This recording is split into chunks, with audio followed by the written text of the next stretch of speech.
নমস্কাৰ, আজি হৈছে 9 ডিচেম্বৰ। অসমৰ লগতে ভাৰতৰ বিভিন্ন প্ৰান্তৰ পৰা আজি সন্ধিয়াৰ কেইবাটাও খবৰ আহি পৰিছে। এই মুহূৰ্তত জনাইছোঁ আজিৰ 3 নম্বৰ খবৰটো ৰাজ্যবাসীৰ বাবে এটি ভাল খবৰ। মনত ৰাখক আপুনি 10 ডিচেম্বৰৰ দিনটো ৰাজ্যৰ লাখ লাখ হিতাধিকাৰীসকলৰ একাউণ্টত সোমাব ধন। আপুনি শীঘ্ৰেই কৰক এই কাম। আপুনি অৰুণোদয়ৰ আঁচনিৰ হিতাধিকাৰী নেকি? আপুনি বিধৱা পেঞ্চন আঁচনিৰ হিতাধিকাৰী নেকি? আজিয়ে কৰক আপোনাৰ KYC আপডেট আৰু মনত ৰাখক 10 ডিচেম্বৰৰ দিনটো মাজত মাত্ৰ আৰু কেইটামান ঘণ্টা বাকী। 10 ডিচেম্বৰৰ পুৱাই লাখ লাখ লোকৰ একাউণ্টত সোমাব চৰকাৰী ধন। অৰুণোদয় আঁচনিৰ হিতাধিকাৰীসকলৰ বেংক একাউণ্টত জমা হ'ব 1250 টকাকৈ আৰু বৃদ্ধ পেঞ্চন আঁচনিৰো ধন জমা হ'ব একাউণ্টত। লগতে বিধৱা পেঞ্চন আঁচনিৰো ধন জমা হ'ব লাখ লাখ হিতাধিকাৰীসকলৰ একাউণ্টত কাইলৈ ৰাতিপুৱা। আৰু প্ৰতি মাহৰ 10 তাৰিখে হিতাধিকাৰীৰ একাউণ্টত ধন সোমোৱাটো নিশ্চিত কৰিছে ৰাজ্য চৰকাৰে। এই মুহূৰ্তত জনাইছোঁ আজিৰ 2 নম্বৰ খবৰটো মুছলমানৰ নাম লৈ ঘোৰ ৰপ্তানি। আমচুৰ বিস্ফোৰক অভিযোগ।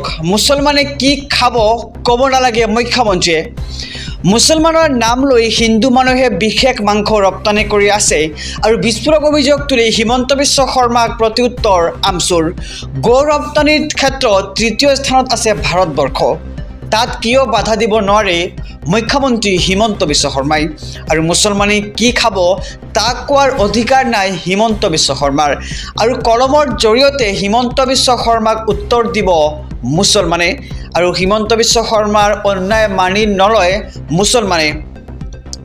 IAS IPS হৈ উজনি অসমলৈ যাব মিয়া মুছলমানসকল আৰু একোখন জিলাৰ নেতৃত্বত দিব মিয়াৰ সন্তানে। মুছলমানসকল কাৰো গোলাম নহয়, এইখন ভাৰতৰেই নাগৰিক বুলি তেওঁ এতিয়া মন্তব্য কৰে। আৰু মাদ্ৰাছা শিক্ষা শেষ কৰিব নোৱাৰে হিমন্ত বিশ্ব শৰ্মাই। শ্ৰীৰামপুৰৰ পৰা মেঘালয়লৈ গৰু যোৱাত কিয় বাধা দিব নোৱাৰে হিমন্ত বিশ্ব শৰ্মাই। গোমাংস নিষিদ্ধক লৈ হিমন্ত বিশ্ব শৰ্মাক প্ৰত্যুত্তৰ এবাৰ আমচুৰ। মুছলমানৰ নাম লৈ হিন্দু মানুহে বিশেষ মাংস ৰপ্তানি কৰি আছে বুলি এতিয়া বিশেষ অভিযোগ উত্থাপিত কৰা হৈছে আৰু বিস্ফোৰক অভিযোগ তুলি হিমন্ত বিশ্ব শৰ্মাক প্ৰত্যুত্তৰ এবাৰ আমচুৰ। এই মুহূৰ্তত জনাইছোঁ আজিৰ 3 নম্বৰ খবৰটো ৰাজ্যবাসীৰ বাবে এটি ভাল খবৰ। মনত ৰাখক আপুনি 10 ডিচেম্বৰৰ দিনটো ৰাজ্যৰ লাখ লাখ হিতাধিকাৰীসকলৰ একাউণ্টত সোমাব ধন। আপুনি শীঘ্ৰেই কৰক এই কাম। আপুনি অৰুণোদয়ৰ আঁচনিৰ হিতাধিকাৰী নেকি? আপুনি বিধৱা পেঞ্চন আঁচনিৰ হিতাধিকাৰী নেকি? আজিয়ে কৰক আপোনাৰ KYC আপডেট আৰু মনত ৰাখক 10 ডিচেম্বৰৰ দিনটো মাজত মাত্ৰ আৰু কেইটামান ঘণ্টা বাকী। 10 ডিচেম্বৰৰ পুৱাই লাখ লাখ লোকৰ একাউণ্টত সোমাব চৰকাৰী ধন।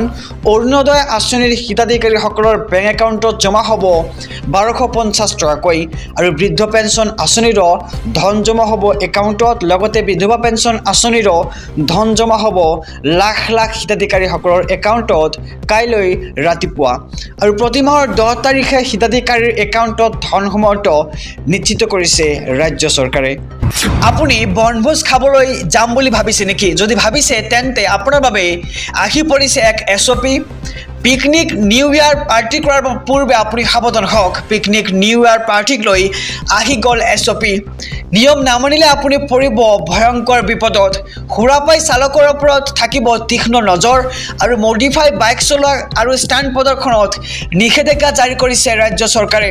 লগতে ৰাজহুৱা স্থানত উচ্চ স্বৰত বজাব নোৱাৰিব আপুনি মিউজিক আৰু DJ আতচবাজি ব্যৱহাৰ কৰি নিয়ম উলংঘা কৰিলে আপুনি পৰিব ভয়ংকৰ বিপদত। বিয়লি 4:30 পিছত থাকিব নোৱাৰিব বনভোজৰ স্থানত আৰু শান্তি শৃংখলা বজাই ৰাখি নৱবৰ্ষৰ আনন্দ উপভোগৰ আহ্বান জনাইছে অসম চৰকাৰৰ তৰফৰ পৰা।